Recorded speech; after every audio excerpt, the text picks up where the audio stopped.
ரகுராமும் ரமேஷ் இருவரும் கீழே வந்தார்கள். என்னடா ஆரம்பிக்கலாமா? ம். சீதா எங்கடா? அத்தை இதோ இருக்கேன். சரிடா, நான் போய் அவரை கூட்டிகிட்டு வரேன். பரமசிவத்தை அழைத்து வந்தாள். ரகுராம் மெழுகுவர்த்தியை பற்ற வைத்தான். பரமசிவம் அதை ஊதினார். அனைவரும் கைத்தட்ட வெளியிலிருந்து கைத்தட்டும் ஓசை கேட்டது.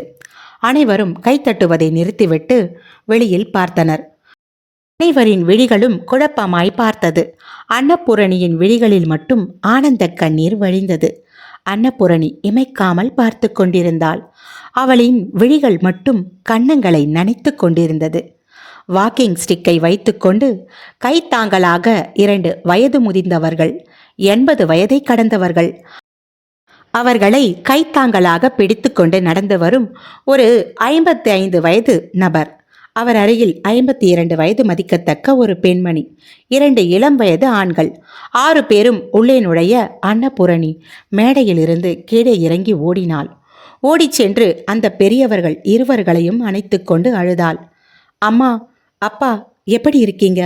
நல்லா இருக்கீங்களா? இப்பத்தான் இதை கேட்கணும்னு தோணுச்சாமா உனக்கு? இல்லைப்பா, இல்லை, என்னை மன்னிச்சிருங்கப்பா.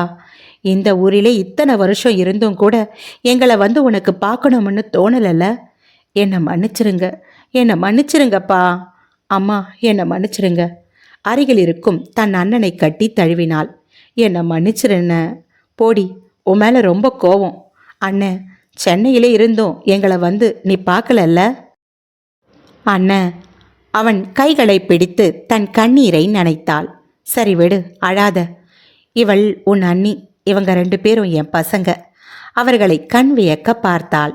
அவர்களை அணைத்து நெற்றியில் முத்தமிட்டாள். இவங்க தாண்டா உங்க அத்தை அன்னபூரணி, என்னுடைய தங்கச்சி.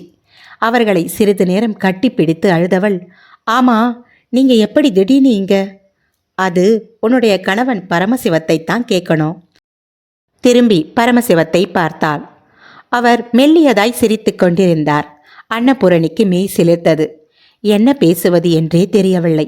அவளின் விழிகள் மட்டுமே அவர் விழிகளுடன் பேசிக்கொண்டிருந்தது. பூரணி, என்னம்மா? மாப்பிள்ளை தாம்மா நேற்று நம்ம வீட்டுக்கு வந்தார். வந்து எங்கள் எல்லார்கிட்டையும் மன்னிப்பு கேட்டார். உன்னை வந்து பார்க்கணும்னு கெஞ்சி கேட்டார். வீட்டுக்கு எல்லாரும் வரணும்னு கூப்பிட்டார். அதற்காகத்தான் நாங்கள் வந்தோம். அன்னபூரணி விழியில் நீர் வழிய நின்றாள். ஏண்டி இப்படி பார்க்குற? நாங்கள் எல்லாம் எப்பயோ மறந்துட்டோம். எங்கள் யாருக்கும் உன் மேலே எந்த கோபமும் இல்லை. நீ வீட்டை விட்டு போனதும் உன் மேலே ரொம்ப கோபம் இருந்துச்சு. ஆனால் நாளடைவில் எல்லாம் மறந்து போச்சு. உண்மையாலே எங்களுக்கு நீங்கள் இந்த சென்னையில் தான் இருக்கீங்கன்னு தெரியாது. நீயும் எங்களை வந்து பார்க்கவே இல்லைல்ல. அவ்வளவு வைராகியம் உனக்கு. அண்ணன், மன்னிச்சிருங்க. உங்களை வந்து எப்படி பார்க்கறது, உங்கள் முகத்திலெல்லாம் எப்படி முழிக்கிறது எனக்கு தெரியலை. அதனால தான். என்ன விடுடி, நம்ம அம்மா அப்பாவை கூடவா உனக்கு பார்க்கணும்னு தோணலை? உன்னை நினச்சி எத்தனை நாள் அழுதுருக்காங்க தெரியுமா? அண்ணா, தப்புத்தான், என்னை மன்னிச்சிருங்க. பூரணி, அழாதம்மா. வாங்க அண்ணா, வந்து உட்காருங்க. அம்மா, அப்பா, உட்காருங்க. அண்ணன் அவங்கள மேலே கூட்டிட்டு வா. சரிங்க, வாங்க எல்லோரும் மேலே போகலாம். கேக் கட் செய்யப்பட்டது. அனைவருக்கும் கொடுக்கப்பட்டது. அன்னம் சீதா, ரகுவை, ரமேஷை அழைத்தாள். அவர்கள் 3 பேரும் வந்தனர். ரகுராம், அவனோட மனைவி சீதா, அவர்கள் இருவரும் ஆசீர்வாதம் வாங்கி கொண்டனர். ரமேஷும் காலில் விழுந்து ஆசி பெற்றான். இவன்தான் இப்போ காலேஜ் படிச்சுட்டு இருக்கான். உங்கள் தாத்தா பாட்டிடா, இது உங்கள் மாமா, அவங்க உன் மாமா பசங்க. Hi bro. அனைவரும் தங்கள் அன்பை பரிமாறிக்கொண்டனர். அன்னபூரணி பரமசிவத்தின் அருகில் வந்தாள். உங்களுக்கு சந்தோஷத்தை அளிக்க நினைத்த நான் தோற்றுப்போனேன். ஆனால் நீங்கள் எனக்கு இந்த ஆனந்தத்தை தந்துவிட்டீர்களே. அன்னபூரணியின் விழிகளில் உணர்ச்சி பொங்கியது. அவள் பரமசிவத்தையே பார்த்து நின்றாள். ஏதோ ஒரு குரல் வெளியில் கேட்டது. உள்ளே வரலாங்களா என்ற சத்தம். ருக்மணி வாசலுக்கு சென்று பார்த்தாள். அவளுக்கு அதிர்ச்சியாக இருந்தது. ருக்மணி முகவாட்டத்துடன் உள்ளே நுழைய அன்னபூரணி வருவது யார் என்று பார்த்தாள். ஷாலினியும் அவளின் பெற்றோரும் வந்தார்கள். ரகுவிற்கு அதிர்ச்சியாக இருந்தது. ஷாலினி எப்போ ஊரிலிருந்து வந்தாள்? பரமசிவம், அன்னபூரணி, ரகு அனைவர் முகத்திலும் அதிர்ச்சி. உள்ளே வந்தவர்கள், என்ன எல்லாரும் அப்படி பார்க்குறீங்க? உள்ளே வரலாங்களா? வாங்க வாங்க, அன்னபூரணி அவர்களை அழைத்தாள். ஃபங்க்ஷன் முடிஞ்சிடுச்சா? இல்லை இல்லை, இன்னும் முடியலை, இப்போத்தான் ஆரம்பித்தோம். வாங்க வாங்க. வாங்க அங்கிள், வாங்க ஆண்டி, வா ஷாலினி. சீதா அவர்களை கவனித்தாள். வந்தவர்கள் அவரவர் பரிசு பொருட்களை கொடுத்து போட்டோ எடுத்து கொண்டனர். தங்கள் அன்பை பரிமாறிக் கொண்டிருந்தனர். அக்கம் பக்கம் அனைவரும் பரமசிவத்தை வியப்பாக பார்த்தனர். இவர் இவ்வளவு சிரிப்பாரா என்பது போல் வியப்பாக பார்த்தனர். ஷாலினியும் ஷாலினி குடும்பத்தினரும் மேடையில் வந்து பரமசிவத்திடம் பரிசு கொடுத்தனர். ஷாலினியின் அப்பா, என்னை மன்னித்து விடுங்கள் சார், நான் உங்களை அன்று அப்படி பேசி இருக்கக்கூடாது, என்னை மன்னிச்சிடுங்க சார். என்ன சார் நீங்க, அதெல்லாம் நான் அன்னிக்கே மறந்துட்டேன். எல்லாம் மறந்து நீங்க இங்க வந்ததே போதும் என்று பரிசு பொருளை வாங்கி கொண்டார். ஹாப்பி பர்த்டே அங்கிள், ஷாலினி வாழ்த்து சொன்னாள். என்னை மன்னிச்சிடுங்க, நானும் உங்களை ரொம்ப தவறாக பேசிட்டேன், நான் அதை அப்பவே மறந்துட்டேன். அவர்களுடன் புகைப்படம் எடுத்து கொண்டார். அனைவரும் சாப்பிட அமர்ந்தனர்.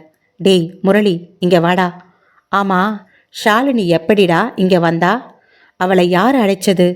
நீ ஏதாவது கூப்பிட்டியா? இல்லடா, நான் ஏன்டா கூப்பிட போகிறேன்?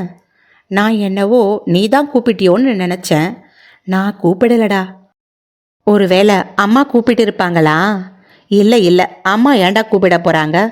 ஒன்றும் புரியலையே, வேற யாருடா கூப்பிட்டு இருப்பா? உடனே முரளிக்கு ஒரு யோசனை வந்தது. 2 நாள் முன்பு சீதா ஷாலினியின் ஃபோன் நம்பரை வாங்கினாள்.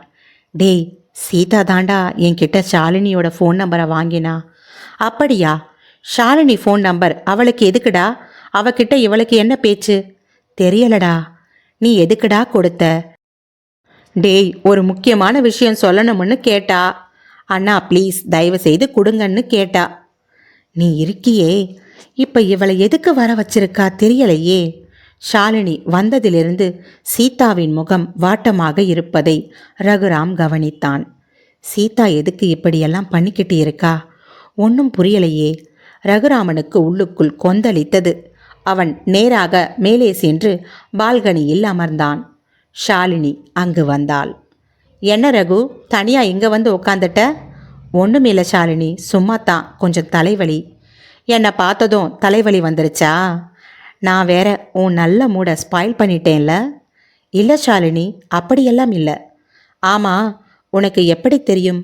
அது நீ தான் என்னை கூப்பிடலை, வேற யாரும் கூப்பிட மாட்டாங்கன்னு நினச்சியா? எனக்கு ஃபோன் பண்ணாங்க, அதனால தான் நான் வந்தேன். யாரு? யாருன்னு என்ன கேட்டா நான் என்ன சொல்கிறது? உன் மேலே உண்மையான அக்கறையும் பாசமும் வச்சவங்க தான். அம்மாவா? ம், இல்லை. இரு, நான் கொஞ்சம் பேசணும். ஆமாம், நீ சந்தோஷமாக இருக்கியா ரகு? ஏன் இப்படி கேட்குற? பதில் சொல்லு. நீயும் உன் மனைவியும் சந்தோஷமாக தான் இருக்கீங்களா? முட்டாள் மாதிரி பேசாத. அன்னைக்கே நீ அப்படித்தான் பேசின. அப்புறம் நீ பாட்டுக்கு முத்தத்தை கொடுத்துட்டு போயிட்ட. உனக்கு கொஞ்சம் கூட எங்கே எப்படி நடந்துக்கணும்னு மேனேஜ் தெரியாமல் போச்சுல்ல? சாரி, நான் செஞ்சது தப்பு தான். அதன் பிறகு தான் நான் அதை ரியலைஸ் பண்ணேன். ஆனால் இப்போ எனக்கு ஒன்று தெரிஞ்சுக்கணும். உன் மனைவி கூட சந்தோஷமாக இருக்கியா இல்லையா? சொல்லு, நீ இப்போவே சொல்லித்தான் ஆகணும். ஐயோ சத்தியமா என் மனசு முழுக்க, ஏன் என் நாடி நரம்பு மொத்தமும் என் மனைவி தான் இருக்கா. அதில் எந்த சந்தேகமும் இல்லை.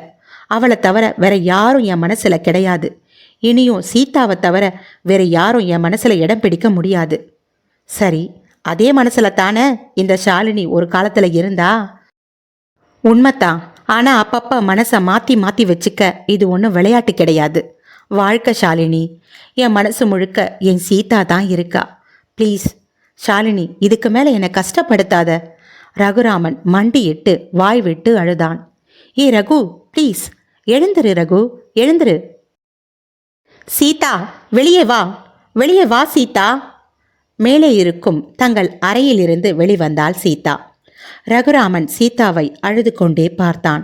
போதுமா சீதா, உனக்கு இப்ப திருப்தியா? நான் தான் அப்பவே சொன்னேன்ல, ரகு மனசு முழுக்க நீ தான் இருக்கேன்னு. சீதா உடனே ரகுவிடம் சென்று அவனை எழுப்பி, என்னை மன்னிச்சிடுங்க, என்னை மன்னிச்சிடுங்க என்று அவனை அணைத்து கொண்டாள். ரகுவும் சீதாவை அணைத்து கொண்டான். இருவரும் ஒருவரை ஒருவர் கட்டி தழுவி அழுது கொண்டிருந்தனர். போதும் போதும், என் கண்ணே பட்டுவிடும் போலையே.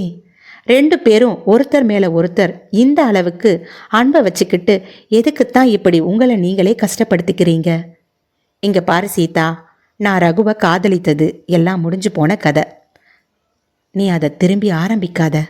ரகுவுக்கு எப்போ கல்யாணம் ஆச்சோ அப்பவே நான் எல்லாத்தையும் மறந்துட்டேன். இருந்தாலும் அவன் மேலே எனக்கு இருந்த மதிப்பும் மரியாதையும் எப்பவும் மாறவில்லை. ஒரு ஃப்ரெண்டா அவனை இப்போவும் எனக்கு ரொம்ப பிடிக்கும். அதில் எந்த மாற்றமும் இல்லை. மற்றபடி உங்கள் வாழ்க்கையில் நான் எப்பவுமே வரமாட்டேன். ஆமாம், நீ ஃபோனில் என்ன சொன்ன? ஒன்று நீங்கள் இன்னொரு கல்யாணம் பண்ணிக்கணும், அப்படி இல்லைன்னா நீங்கள் ரகுவை கல்யாணம் பண்ணிக்கணும். அப்பத்தான் அவர் சந்தோஷமாக இருப்பாருன்னு சொன்னேன். இந்த 2ல் நீங்கள் எந்த முடிவு எடுத்தாலும் எனக்கு சந்தோஷம்தான். அப்பத்தான் அவர் வாழ்க்கை சந்தோஷமாக வாழ முடியும். நீங்கள் இப்படி கல்யாணம் பண்ணிக்காமல் தனியாக இருக்கிறதுனால தான் அவராலையும் நிம்மதியாக அவர் வாழ்க்கையை தொடங்க முடியலை அப்படின்னு சொன்னேன் இல்லை? கரெக்ட். ரகு சின்னதாக யாரையாவது கஷ்டப்படுத்திட்டாவே அவன் தூங்க மாட்டான், சாப்பிட மாட்டான். அவனுக்கு கொஞ்சம் இல்லை, நிறைய இறக்க குணம். நான் இப்படி இருக்கிறதுனால அவன் வாழ்க்கையை வாழ மாட்டேங்கிறான். நீ சொன்னது சரிதான். ரகுவை சரியாக புரிஞ்சு வச்சிருக்க. உங்களுக்குள்ள இவ்வளவு காதல் இருந்தும் நீங்கள் 2 பேரும் இன்னும் உங்கள் வாழ்க்கையை வாழாமல் இருக்கிறதுக்கு நான் தான் காரணம்னு சொல்கிறேன். கரெக்டா? சீதா, நீ சொன்னியே ஒன்று, நீங்கள் அவரை கல்யாணம் பண்ணிக்கணும், இல்லைனா நீங்கள் இன்னொரு கல்யாணம் பண்ணிக்கணும். நீங்கள் ரகுவை கல்யாணம் பண்ணிக்க முடிவு எடுத்தா நான் அவரை விட்டு விலகிறேன்னு சொன்னேன். எனக்கு 2 ஆப்ஷன் கொடுத்த. எதுவாக இருந்தாலும் எங்கள் வீட்டுக்கு வந்து நீங்கள் சொல்லணும்னு சொன்னேன். சீதா ரகுவினை பார்த்தாள். ரகு சீதாவையே இமைக்காமல் பார்த்து கொண்டிருப்பதை பார்த்து ரகுவினை பார்க்க முடியாமல் தலை கவிழ்ந்தாள். சரி, இப்போ நான் இங்கே வந்ததே என் முடிவை சொல்லத்தான். ஷாலினி சீதாவை சுற்றி வட்டமிட்டாள். சீதா, நான் வந்ததிலிருந்து உன் முகம் வாடி போனதை கவனித்தேன்.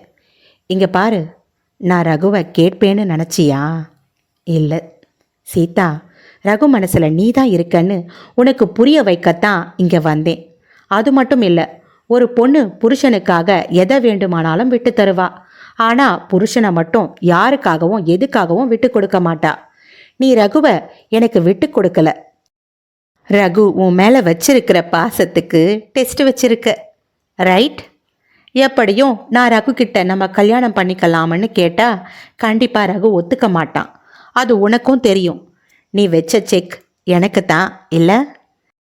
இல்லை ஷாலினி, சீதா என்னை எப்படியும் கல்யாணத்துக்கு சம்மதிக்க வச்சிடணும், அதுதான் உன் நோக்கம் இல்லை? தெரியும்.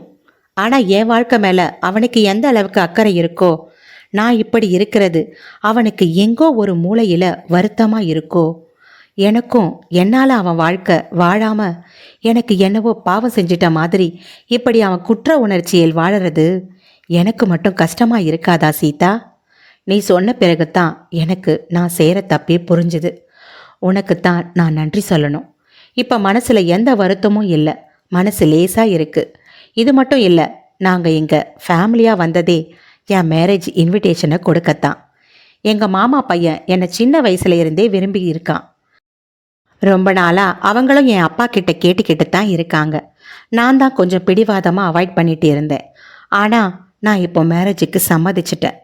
என்னை பற்றின எல்லா விஷயமும் தெரிஞ்ச எங்கள் மாமா பையனையே கட்டிக்கணும்னு முடிவு எடுத்துட்டேன். வேற யாரையாவது கட்டிக்கிட்டா கொஞ்சம் கஷ்டம்தான். அதான் என்னை பற்றின எல்லா விஷயமும் தெரிஞ்ச எங்கள் மாமா பையனை கட்டிக்கணும்னு முடிவு பண்ணிட்டேன். அடுத்த மாதம் எனக்கு கல்யாணம். ரகுவின் முகம் மலர்ந்தது. ஷாலினி, உண்மையாவா? ஆமாம் ரகு, பின்ன ஃபேமிலியோட நாங்கள் வந்தது உங்களுக்கு இன்விடேஷன் கொடுத்துட்டு போகத்தான். இந்நேரம் உங்கள் அப்பா அம்மா கிட்ட இன்விடேஷனை கொடுத்துருப்பாங்க. ரகுவின் மனதில் இருந்த பாரம் மறைந்தது. அவன் கை குலுக்கி வாழ்த்து சொன்னான். ஷாலினி சீதாவை அணைத்து கொண்டு, ரகுவுக்கு உன்னை விட பொருத்தமான பொண்ணு வேற யாரும் இருக்க முடியாது சீதா. நீங்கள் 2 பேரும் எப்பவும் சந்தோஷமாக வாழணும். சீதா, ரகு எங்கே போனாங்க இவங்க? அன்னபூரணி கீழே அவர்களை அழைத்து கொண்டிருந்தாள். 3 பேரும் கீழே இறங்கினார்கள். 3 பேரும் கீழே இறங்குவதை பார்த்த அன்னபூரணிக்கு பகீர் என்றது. ஷாலினி எங்க இவங்க கூட மேலே போனா? என்னங்க ஆண்டி, கூப்பிட்டீங்களா? ஒன்றும் இல்லைம்மா, எங்க இவங்கள ஆளே காணோம்னு கூப்பிட்டேன். சரிம்மா, நீ சாப்பிட்டியா? இல்லை ஆண்டி. போமா, முதல்ல சாப்பிடு. ஆமாம் ஆண்டி, அப்பா அம்மா எங்க? தெரியலம்மா. அன்னம், அன்னம். பரமசிவம் அன்னபூரணியை அழைத்தார். இதோ வரேங்க. அன்னபூரணி விறுவிறுவென்று பரமசிவத்திடம் சென்றாள். என்னங்க, கூப்பிட்டீங்களா? அன்னம், வா, வந்து பத்திரிக்கையை வாங்கிக்கோ. ஷாலினியின் அப்பா அம்மா பத்திரிக்கை வைத்தார்கள். அடுத்த மாதம் 8ஆம் தேதி ஷாலினிக்கு CSI church marriage. Evening Aravind AC மஹாலில் ரிசப்ஷன். நீங்கள் எல்லாரும் குடும்பத்தோட கண்டிப்பாக வந்துடணும். இதை கேட்டதும் அன்னபூரணிக்கு மனசே குளிர்ந்து போனது. அப்படிங்களா? ரொம்ப சந்தோஷமுங்க. ரொம்ப ரொம்ப சந்தோஷம். அன்னபூரணி ஷாலினியின் அம்மாவை கட்டி அணைத்து, ரொம்ப சந்தோஷம் ஷாலினிமா, நாங்கள் எல்லாரும் கண்டிப்பாக வருகிறோம். ஷாலினி அங்கே வந்தாள். அப்பா, நேரமாகுது, கிளம்பலாமா? பரமசிவம் உடனே சாப்பிட்டு தான் போகணும். அன்னபூரணி, அவர்களை சாப்பிட அடைச்சிட்டு போமா. சரிங்க, வாங்க. வா ஷாலினி. அவர்களை சாப்பிட அழைத்து சென்றாள். அன்னபூரணியின் அம்மா அப்பா அண்ணன் குடும்பமும் ரமேஷும் ரகுவும் அரட்டை அடித்து கொண்டிருந்தனர். அதை பார்த்து மனம் குளிர்ந்து போனாள் அன்னம். அங்கு வந்தார் பரமசிவம். ஏங்க, உங்ககிட்ட நான் கொஞ்சம் பேசணும். நம்ம ரூமுக்கு வரீங்களா? தங்கள் அறைக்கு சென்றதும் அன்னபூரணி பரமசிவத்தை அணைத்து கொண்டாள். அவள் கண்ணீர் வழியே வழிந்து கொண்டிருந்தது. பரமசிவத்திற்கு அவள் கூறும் நன்றி. என்ன அன்னம் இது, சின்ன குழந்தையாட்டம். நீங்கள் இப்படி செய்வீங்கன்னு நான் நினைக்கல. சரி, பிடிச்சிருக்கா? என் பிறந்த நாளுக்கு நான் உனக்கு கொடுத்த பரிசு. அன்னம் சிரித்தாள். அன்னம், சொல்லுங்க, நீ இப்போ சந்தோஷமா இருக்கியா? சந்தோஷமாக தான் இருக்கேன். ஆனால் நான் நினச்சது எதுவும் நடக்காமல் போச்சு. எனக்கு தெரியும் அன்னம். என்ன தெரியும்? நான் அன்னைக்கு என் மனசு உடைஞ்சு உன்னிடம் எல்லா விஷயமும் சொன்னப்போ உன் முகத்தில் ஒரு கலக்கம் இருந்தது. நான் அவ்வளவு மனசு உடைஞ்சு இருக்கிற சமயத்தில் நீ அடுத்த நாளே டூர் போக போறேன்னு சொன்னா அதை நான் நம்பணும் இல்லை? அன்னபூரணி வியப்பாக பார்த்தாள். நான் அவ்வளவு முட்டாளா? நான் எங்கள் கஷ்டத்தில் இருக்கும்போது நீ டூர் போகணும்னு நான் நினைப்ப? எனக்கு தெரியும், நீ எதையோ தேடித்தான் போகிற. அது கண்டிப்பாக எனக்காகத்தான். ஆனால் நீ திரும்பி வரும்போது உன் முகத்தில் இருந்த அந்த ஏமாற்றம், அதை நான் கவனித்தேன். நீ தேடி போனது எதுவும் உனக்கு கிடைக்கல. அன்னம் அவர் தோளில் சாய்ந்து அழுதாள். அன்னம், இத்தனை வருஷம் நான் தேடி கிடைக்காதது இந்த 5 நாளில் நீ தேடியா கிடைத்திட போகுது? நீ எதை தேடி போயிருப்பன்னு எனக்கு தெரியும். இத்தனை வருஷமா உன் கூட வாழ்ந்து உன்னை என்னால் புரிஞ்சுக்க முடியாத அன்னம். என் சந்தோஷத்துக்காக நீ எதையும் செய்வ, எனக்கு தெரியும். ஆனால் உனக்காக நான் என்ன செஞ்சேன் அப்படிங்கிற கேள்வி என்னை போட்டு கஷ்டப்படுத்திக்கிட்டே இருந்துச்சு. அதான் நேற்று கிளம்பி நேராக அவங்க வீட்டுக்கு போயிட்டேன். அவங்க எல்லார்கிட்டையும் மன்னிப்பு கேட்டு உன் கூட எப்படியாவது சேர்த்து வச்சிடணும்னு தான் நினச்சேன். என்னங்க? பரமசிவத்தை கட்டி தழுவி கொண்டாள் அன்னபூரணி. இருவரும் சிறிது நேரம் அப்படியே உறைந்திருக்க, அத்தை, மாமா, சீதா அழைக்கும் குரல் வெளியே கேட்டது. அன்னம், சீதா கூப்பிடுறா, வா. அவர்கள் அறையிலிருந்து வெளியே வந்தனர். ஷாலினியோட அப்பா அம்மா கிளம்பினார்கள். சரி, நாங்கள் போயிட்டு வரட்டுங்களா? சரிங்க. சீதாவும் ரகுவும் சிரித்து கொண்டே அவர்களை வழி அனுப்பினார்கள். அங்கு வந்திருந்த அக்கம் பக்கத்தினர், உறவினர் அனைவரும் கிளம்பினார்கள். அன்னபூரணியின் அப்பா அம்மா அண்ணன் அவர்களும் கிளம்பினார்கள். பூரணி, கிளம்பட்டுமா? மாப்பிள்ளை, போயிட்டு வரோம். நீங்கள் அண்ணத்தை கூப்பிட்டுக்கிட்டு ஒரு நாள் எங்கள் வீட்டுக்கு வரணும். கண்டிப்பாக வரோம் மாமா. இதுக்குள்ளே என்ன அவசரம்? சாயங்காலம் வரைக்கும் இருந்துட்டு போகலாமில்ல?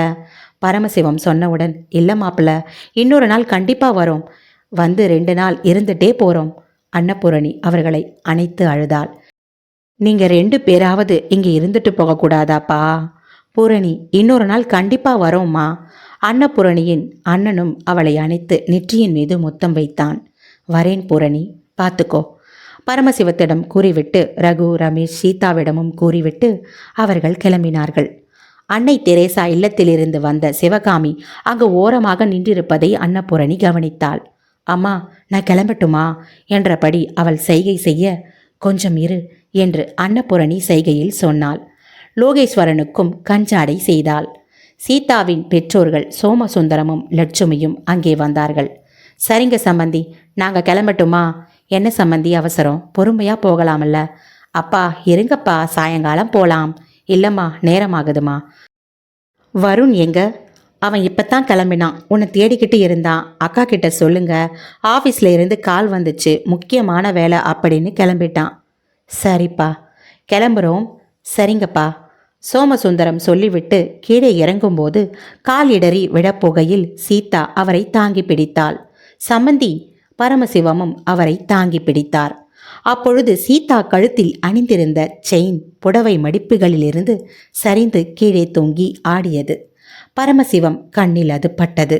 சீதாவின் கழுத்தில் இருந்த அந்த செயினை அவர் பார்த்தார். சீதா, ஒரு நிமிஷம், அந்த செயினை இப்படி கொடு. சீதா அந்த செயினை கழட்டி தந்தாள். இந்த செயின் ஏதாம்மா உனக்கு? அவர் சிங்கப்பூரிலிருந்து எனக்காக வாங்கி தந்தார் மாமா. சிங்கப்பூரில் இருந்தா? அப்படியென்றால் கல்யாணி சிங்கப்பூரில் தான் இருக்கிறாளா? அந்த செயினை பார்த்து கண் கலங்கினார். அன்னபூரணி வந்தாள். ஏங்க, என்னாச்சுங்க?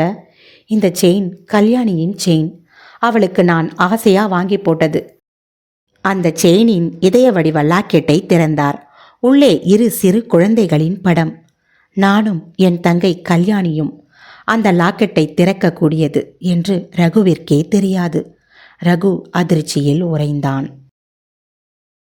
கதையின் இறுதி பாகத்தை விரைவில் முடிக்க வேண்டும் என்று எண்ணினேன். ஆனால் ஒவ்வொரு கதாபாத்திரத்தின் உணர்வுகளை என்னால் உடனே முடிக்க முடியவில்லை. ஒவ்வொருவரையும் நிறைவு செய்ய எனக்கு வார்த்தைகளும் வரிகளும் மிகவே தேவைப்படுகிறது.